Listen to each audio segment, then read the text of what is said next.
언제나 필승! 네, 반갑습니다. 필승입니다. 이번에 분석해드릴 기업은 인화전공입니다.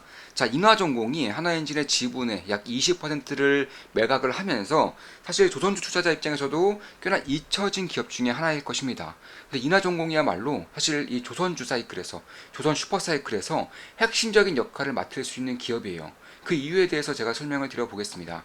일단 오늘은 조선주의 날이었습니다. 조선주와 관련된 핵심 기업들은 대부분의 주가가 좀 급등을 했어요. 좀 말씀드려보면 동성와인텍 투자 중인 기업이고 급등했죠. 케이프 역시나 투자 중인 기업이고 급등했습니다. 13.5%가량 급등했습니다. 역시 투자 중인 종목이고 이제 신고가를 수내려가는 와중에 오늘도 12%가량 이제 급등을 했고요. 마찬가지로 한국조선해양 역시나 투자 중인 기업이고 약 8% 정도의 주가 상승이 있었습니다. 이런 것들을 봤을 때도 사실 조선주의 이제 수급이 제대로 들어오고 있다는 것이 느껴지고 있어요.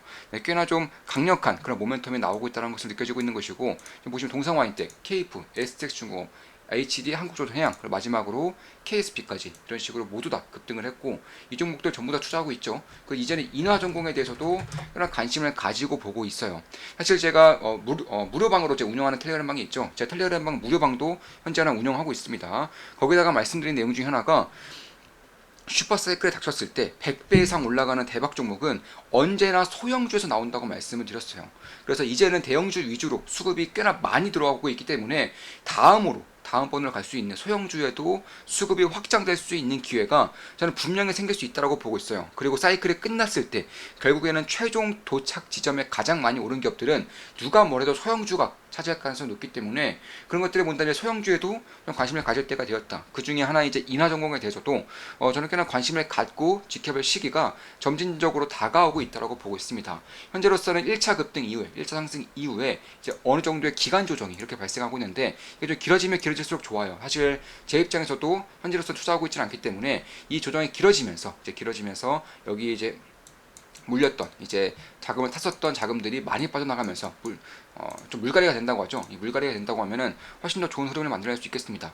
다만 그럼에도 불구하고 그러니까 현재 주가에서도 왜 저는 이 매력적으로 보고 있느냐, 왜 인하전공에 대해서 좀 관심을 갖고 지켜보고 있느냐에 대해서 하나 둘 설명을 드려볼게요. 일단 우리 멤버분 중에 한 분이 한 이때쯤에 인하전공을 상당히 자세하게 분석을 해드렸어요.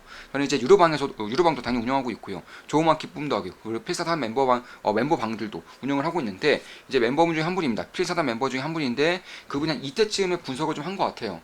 인하전공에 대한 분석 자세하게 해드렸었는데 그런 것들을 이제 보여줄 수 있으면 좋겠지만 이제 그런 내용들이 현재는 다 지워진 상태이고 상당히 좀 잘된 분석이었다. 그때도 느꼈었고 그리고 저 역시나 지켜보고 있는 와중에 이날에 이제 에어인천이 아시아나 항공 그런 물류 사업을 좀 따내는 우선 협상사가 되었다는 것이 이제 퍼지면서 이날 이제 확정이 났고 이날 오후에 확정이 났죠. 그 다음날에 이렇게 급등을 해버리면서 저 역시나 놓쳤던 그런 기억이 있어요. 그래서 만약에 기회가 된다면 이런 식으로 지지라인이 잡힐 경우에는 상당히 좋은 기회가 될 수 있을 것 같다. 개인적으로는 그렇게 보고 있는 것이고 그게 아니라 기간 조정만 어느 정도 길어지더라도 꽤나 이제 매물대가 훨씬 더 가벼워질 수 있기 때문에 그런 것들도 지켜볼 필요가 있을 것 같다라고 보고 있는 것입니다. 저는 가장 먼저 좀 말씀드리는 부분들은 결국 이런 거예요. 지금 보시면 제가 SX중공업을 분석해드릴 때도 말씀드렸었죠. SX중공업 현재 투자 중에 있습니다. 상당히 좋은 수익을 내고 있고요. 보시면 증시가 실적 장세를 넘어간다면 탑픽은 단연 이놈입니다. 이렇게 말씀드렸고 SX중공업 12,450원대 이때 탑픽이라고 말씀드렸었죠. 흔들리는 증시, 폭발하는 실적, 조선기자재 탑픽 SX중공업 12,450원 당시에 이렇게 말씀드렸었습니다. 현재로서는 22,000원, 22,000원이기 때문에 약간 40%, 한 50%가량 아니죠. 거의 80% 이상, 80% 이상 그런 상승을 보이고 있는 그런 상황인 것이고 한 번 더 분석해드렸어요. SX중공업 한 번 더 분석해드렸습니다. 그러니까 이 당시 이때 지음 SX중공업이 현재 인하전공 같다라고 저는 생각을 하고 있는 거예요. 조선봄이 왔습니다. 조선자저씨가 보는 올해의 탑픽 SX중공업 실적 폭발 초읽기 이렇게 말씀드렸었고 그 당시 주가도 대략 이거 3주 전쯤이에요. 3주 전쯤인데 19,370원 현재는 22,800원이기 때문에 역시 이 당시 대비해서도 한 20%가량 상승을 하고 있는 것은 맞죠. 그럼 왜 인하전공과 그때 당시에 12,000원대 19,000원대 SX중공업을 비교를 해드리냐, SX중공업을 제가 분석해드리면서 항상 드렸던 말씀이 있어요. 어떤 말씀입니까? 가동률이죠. 가동률. 자, 조선 슈퍼사이클이 불어왔어요. 따라서 핵심적인 기업들은 결국 가동률이 90% 이상으로 올라오게 될 것입니다. 근데 그 당시에 SK중공업 가동률이 50%가 안 됐었어요. 그러니까 자, 다른 기업들, 다른 대부분 핵심 기업들은 가동률이 90%를 이미 넘어섰어요. 근데 SK중공업은 이번에 현대중업그룹으로 가면서 이 50%가 안 되는 가동률이 마찬가지로 다른 기업들과 마찬가지로 90% 이상으로 올라올 수 있을 것이고, 이에 따라서 실적에 대한 상승의 룸이 가장 많이 남은 기업 중에 하나다, 이렇게 말씀드렸었죠. 인하전공도 똑같습니다. 인하전공 같은 경우도 가동률이 40%밖에 안 돼요. 그러니까 자, 지금까지 대부분의 매출이 한화엔진이죠. 한화엔진, 그리고 현대중공업 엔진그룹, 현대중공업 엔진그룹이 있습니다. 그리고 마지막으로는 STX중공업 그룹에 이제 ST중공업에 납품을 하는데, 그러니까 인하중공 같은 경우는 선박 엔진에 쓰이는 부품을 만드는 기업이죠. 그러니까 이 선박 엔진에 쓰이는 핵심 부품을 만드는 기업이고, 그에 따라서 대한민국 3사, 이제 엔진을 만드는 3사 그룹에는 당연히 전부 다 납품을 진행하고 있는데, 여기서 현대가 빠졌어요. 현대가 왜 빠졌냐? 인하전공의 HS의 엔진이죠. 하나엔진의 그런 대주주가 되면서 현대가 빠져나갔습니다. 왜냐면 하나엔진의 대주주가 하나 쪽이고, 그리고 현대중공업 엔진과의 가장 이제 라이벌격으로 이제 형성이 되어 있는 기업이 하나엔진이기 때문에 결국 이쪽에 대한 대주주가 되면서 현대중공업 빠져나갔고, 결국 이 두 개의 기업으로 지금까지 버텨왔다는 거예요. 그에 따라서 자연스럽게 가동률이 다른 기업들에 비해서 올라오지 않았던 것이고, 실적이 다른 기업들에 비해서 딱히 크게 올라오고 있지 않았다는 것입니다. 그런데 이번에 좀 공시에서 좀 꽤나 유의미한 공시를 썼습니다. 어떤 공시에 떴느냐? 현대도 납품하겠다. 왜 현대 납품하느냐? 인하전공이 하나엔진의 대주주 자격에서 이제 박탈됐죠. 하나엔진의 20% 정도의 매각을 하면서 현재는 10% 정도밖에 그룹이 없습니다. 지금 보시면 자, 하나엔진의 주주 비중을 보시면 인하전공이 약 9.93% 들고 있어요. 그 전에 이제 하나엔진의 그런 지분을 하나그룹에 매각하기 전에는 30%가량을 들고 있었던 게 인하전공이에요. 그래서 최대주주 자격으로 있었는데, 이런 것들 20%를 하나그룹에 내주게 되면서, 매도를 하게 되면서 9.93%로 대주주로서 역할을 하고 있는 것이고, 이에 따라서 이제 하나엔진의 최대주주가 아니고 하나엔진은 이제 그런 관계사 중에서 가장 이제 막대한 힘을 가지고 있는 기업이 아니게 됐기 때문에, 현대중공업과도 2분기부터, 올해 2분기부터 늦으면 3분기부터 정도는 이제 그런 것들이 열어두겠다라고 이제 공시로서 밝혔어요. 그런 것들을 통해서 이제는 예전처럼 현대에도 이제 납품할 수 있게 되는 것이고, 이에 따라서 가동률 40%인데 다들 아시겠지만 현대가 가장 크죠. 현대가 이제 엔진 부품사 중에서는 가장 큰 그런 협력사라고 할 수 있습니다. 그래서 그런 것들을 봤을 때에도 저는 꽤나 주의 깊게 좀 지켜볼 필요가 있다는 것이고, 여기에 추가적으로 현대가 들어오면서 현대와 함께 어떤 그룹이 들어왔느냐? 바레질라예요, 바레질라. 그러니까 전 세계에서 엔진 설계 쪽에서, 엔진 AS 쪽에서, 엔진 유지 보수 쪽에서 핵심적인 역할을 맡고 있는 바레질라 쪽에서도 이제 그런 납품할 수 있다고 공시가 떴기 때문에, 이 두 개의 기업이 인하전공에 그런 납품처로 가게 될 경우에는 가동률이 상당히 빨리 올라올 수 있다는 것이고, 딱히 그런 것들이 필요하진 않아요. 그러니까 필수적이진 않다는 것입니다. 이게 공시만 해놓고 실질적으로 납품이 되지 않는다고 하더라도 결국에는 이 슈퍼사이클로 인해서, 그리고 올라오는 성과로 인해서 가동률이 저는 꾸준하게 올라올 가능성이 상당히 높다라고 보고 있어요. 지금까지는 하나엔진의 그런 매각이라던가 혹은 투자 사이클에서 상당히 좀 공을 들였던 기업이라면, 이제는 본질적으로 이 기업의 가장 핵심적으로 맡고 있는 그런 엔진 부품에 대한 판매까지도, 사업 영위까지도 키워나가게 된다면은 실적 부분에서도 상당히 유의미한 그런 모멘텀을 나타낼 수 있다, 이렇게 보시면 되겠고, 특히 인하전공이 에어인천이죠. 에어인천을 가지고 있습니다. 인하전공이 이제 사모펀드에 자금을 대줬고, 그 사모펀드에서 에어인천을 가지고 있는 것인데, 이 에어인천이 매출액이 결코 작지가 않아요. 이제 2022년도에는 약 1,000억 정도, 1,100억 정도의 매출 났었고, 영업이익은 대략 200억 정도 났었고요. 작년 같은 경우 2023년에는 700억 정도의 매출액과 그리고 적자가 났었는데, 이게 왜 이렇게 차이가 나느냐? 결국 반도체예요, 반도체. 그러니까 반도체 사업이 호황기로 접어들게 될 경우에는 가장 크게 수혜를 볼 수 있는 기업들이, 뭐 반도체 관련된 기업들도 있겠지만, 이런 화물사, 그러니까 항공 화물사들이 있는다는 거예요. 반도체를 배로 싣지 않죠. 그래서 기차로 하기에는 또 한계가 있습니다. 그래서 비행기를 통해서 보통은 수출을 하기 때문에, 이에 따라서 반도체 업황에 돌아설 경우에는 자연스럽게 이 화물 쪽에도, 화물 항공사 쪽에서도 이제 업황에 돌아서는 것인데, 이 에어인천이 국내에서는 유일하게 화물 항공사입니다. 그러니까 화물 항공사만 하는 항공사가 에어인천이고, 1등이 대한항공이에요. 1등이 대한항공, 2등이 아시아나, 3공이 에어인천입니다.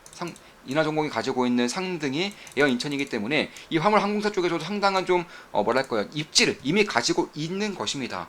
다만 여기서 추가적으로 아시아나항공의 그 인수 대상자가 이제 에어인천이 됐죠. 독점적으로 에어인천이 됐습니다. 그래서 그런 것들 봤을 때에도 이 인하전공이 가져가는 전략은 항상 똑같아요. 자, 인하전공의 엔진의 부품인데 엔진을 만드는 HS 엔진을 인수를 했죠. 그리고 이 HS 엔진의 그 지분 중에서 대부분 20%를 매각을 하면서 에어인천을 가져갔습니다.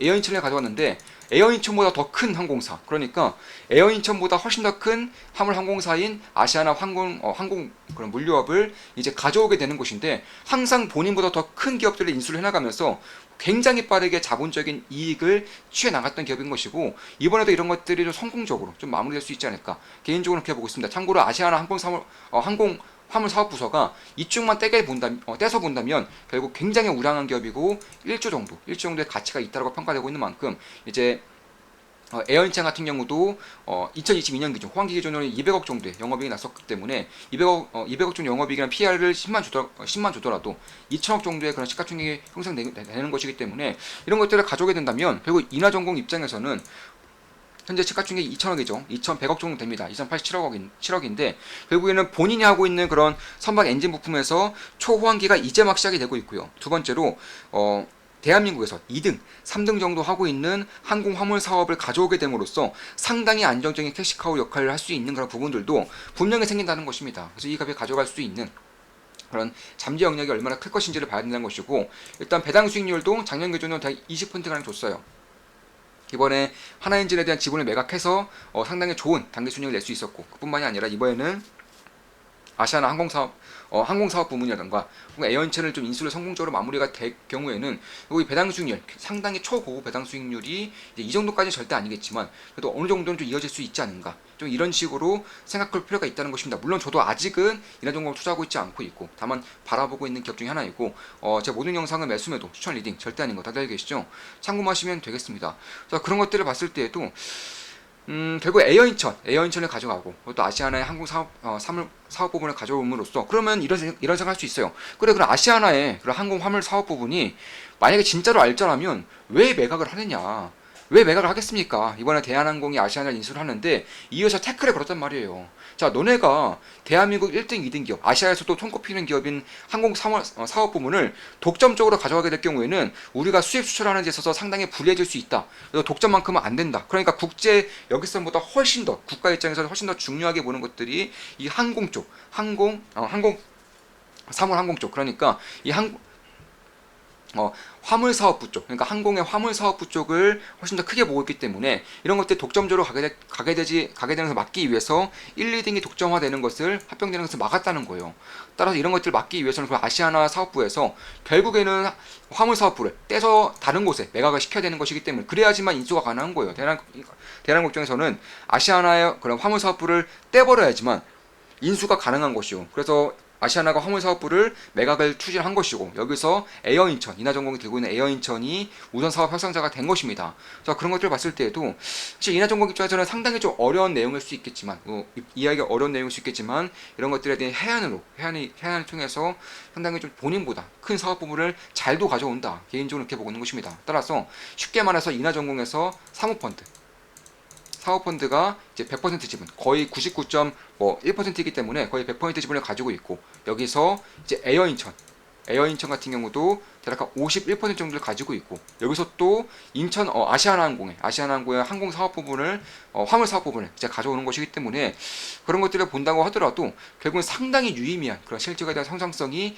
상당히 오랫동안 나타날 수 있겠다. 왜냐, 첫 번째로는 조선의 슈퍼사이클, 그에 따라서 엔진 선박의 엔진 쪽에 들어가는 핵심 부품들을 만드는 기업이고, 지금까지는 하나엔진의 대주주였기 때문에 현대중공업으로부터 이제 이런 부품들을 납품하지 못했었지만, 현대중공업이 올해 2분기 늦어도 3분기 정도부터는 꾸준하게 납품이 나올 수 있다는 부분, 그렇기 때문에 슈퍼사이클 플러스 현대중공업이라는 거의 전 세계에서 가장 이제 독보적인 경쟁력을 가지고 있는 현대중공업 엔진그룹이라는 기업을 납품처로 가져오게 될 경우에는 상당히 유의미한 실적에 대한 퀀텀 점프가 발생할 수 있다는 것이고, 무엇보다 가동률이 다른 기업들보다 훨씬 더 낮죠. 아직까지는 40% 정도밖에 안 되는 가동률을 가지고 있기 때문에 이에 따라서 가동률만 올리게 될 경우에도 실적의 퀀텀 점프가 쉽게 일어날 수 있다는 것입니다. 다른 기업들 설비 투자하고 땅 사고 공장 짓고 이럴 필요가 아직까지는 당분간은 전혀 없다라는 거예요. 그래서 그런 부분을 봤을 때에도 저는 꽤나 유의미한 그런 실적의 성장세가 단기간 내에 나타날 수 있다는 것이고, 에어인천이 이제 아시아나의 화물 사업부를 인수를 하게 될 경우에는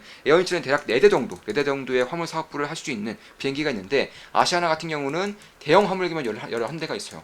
그러니까 본인보다 2배 이상 큰, 대략 3배 정도 되는 그런 기업을 가져온다는 것이고, 이 기업을 가져옴에 있어서 가장 중요한 것 중에 하나가 이 네트워크예요. 네트워크. 그러니까 비행기만 있다고 해서 내가 수출을 바로 할 수 있는 게 아니죠. 이 네트워크가 있어야 된다는 거예요. 뭐 유럽이면 유럽, 미국이면 미국, 이런 이제 각가지 지역들 혹은 항공사들과 네트워크가 있어야지만 수출을 진행할 수 있는 것인데, 이미 아시아나 같은 경우는 대한민국의 2등 기업이고 화물 사업부에서도 상당히 알짜의 그런 사업을 가지고 있었기 때문에, 그런 것들을 본다고 하더라도 결국 인수를 하자마자 본질적으로 실적을 찍힐 수가 있다는 거예요. 인수를 하고 뭐 정리하고 이것저것 적자 내고 이러다가 가까스로 실적을 찍는 게 아니라 인수를 하자마자 본격적인 실적이 나올 수 있다는 것입니다. 그래서 그런 것들을 본다고 하더라도 꽤나 유의미한 그런 흐름이 나타날 수 있겠다. 그래서 만약 기간 조정이 조금 더 길어지면서 이쪽에 쌓여있는 매물들을 좀 치워낼 수만 있다면 꽤나 가벼운 상태에서 다시 한 번 더 2단계 상승세가 나올 수도 있지 않을까. 개인적으로는 그렇게 보고 있는 것입니다. 그래서 그런 것들 봤을 때 결국 바르질라던가 현대중공업으로부터 이제 지급보증서 발행을 이미 완료를 시켰기 때문에, 이런 건 곧 이제 지급보증서라는 것은 곧 지급을 하겠다는 거예요. 곧 이제 납품을 하겠다는 것입니다. 그런 것들을 봤을 때에도 저는 꽤나 유의미한 그런 부분들이 나타날 수 있지 않을까 이렇게 보고 있는 것이고, 따라서 결국에는 이제 하나엔진 지분을 매각함으로써 재무구조는 뭐 워낙에 탄탄해진 것이고, 그에 따라서 배당 수익률도 작년 기준으로 약 20%가량 배당 수익률이 나왔던 것이고, 두 번째로 에어인천과 아시아나 화물 사업부를 인수함으로써 상당히 장기적인 성장세와 그리고 장기적인 캐시카우를 얻을 수 있다는 점, 2천억이라는 회사의 그런 시총에 걸맞지 않는 상당히 걸출한 기업들을 가져옴으로써 이쪽에 대한 밸류에이션 리레이팅이 발생할 경우, 아마 올해도 반도체 사업부가 그렇게 좋지 않기 때문에 올해도 실적에 대해서는 딱히 기대할 건 없어요. 화물 사업부 쪽에서 딱히 기대할 건 없지만, 내년부터 디램 가격이 오르고 반도체 사업부가 다시금 돌아가게 될 경우에는, 혹은 디램의 쇼티지 현상이 만약에 발생을 할 경우에는 이쪽도 역시나 대박이 터질 수 있는 가능성이 높기 때문에, 만약에 에어인천도 200억 정도, 아시아나 그런 화물 사업부가 1000억 정도의 그런 단기 순위만 찍어내게 된다면, 인하전공의 그런 실적이 지금의 시가총액이 말도 안 되게 저평가로 보일 수가 있게 되는 시기가 올 수 있다는 것입니다. 그리고 마지막으로는 이런 신규의 그런 현대중공업, 바질라라는 그런 납품처를 얻을 수 있는 부분들이 상당히 커지고 있다는 점. 두 번째로 조선의 슈퍼사이클로 인해서 가동률이 40%밖에 안 되는데 이게 90% 이상으로 오른다고 한다면 상당히 빠른 시일 내에 실제의 퀀텀 점프가 계속적으로 발생할 수 있다는 점.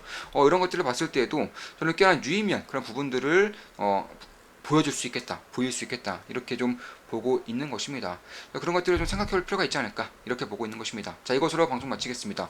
지금까지 인하전공에 대한 분석이었고, 조선주 아저씨답게 이번에도 조선 관련된 핵심 기업을 분석해드렸고, 이제 그 아시아나 화물 사업부를 이제 어느 정도 조건의 인수하느냐에 따라서 달라지겠지만, 이 정도에서 조정을 좀 세게 보임으로써 지지라인이 확고진다거나 아니면 기간 조정을 길게 한다거나 이렇게 될 경우에는 상당히 좋은 기회가 발생할 수도 있겠다 이렇게 보고 있는 것입니다. 물론 저 같은 경우도 역시나 이런 것들을 보고 있는 것이고, 만약 기회가 발생할 경우, 변곡점이 발생한다거나 아니면 지지라인이 조금 더 확고해질 경우에는 빠른 시일 내에 인하전공을 투자할 수도 있는 거예요. 당연히 우리 멤버분들께는 제가 매수 내역을 실시간으로 말씀드리고 있죠. 매수와 매도 내역을 실시간으로 말씀드리고 있습니다. 한 달에 24,000원밖에 안 해요. 24,000원이면 제 투자 내역을 실시간으로 아실 수 있는 것이고, 주식 투자에 대해서 제대로 공부해보고 싶고 제대로 이해하고 싶고 제대로 나아가고 싶으신 분들은 좋은마음 기쁨 더하기 혹은 필사단 멤버 가입을 고려하시기 바라겠습니다. 필승했습니다. 필승 구독, 알림 설정, 좋아요는 여러분들께 도움이 됩니다. 필승!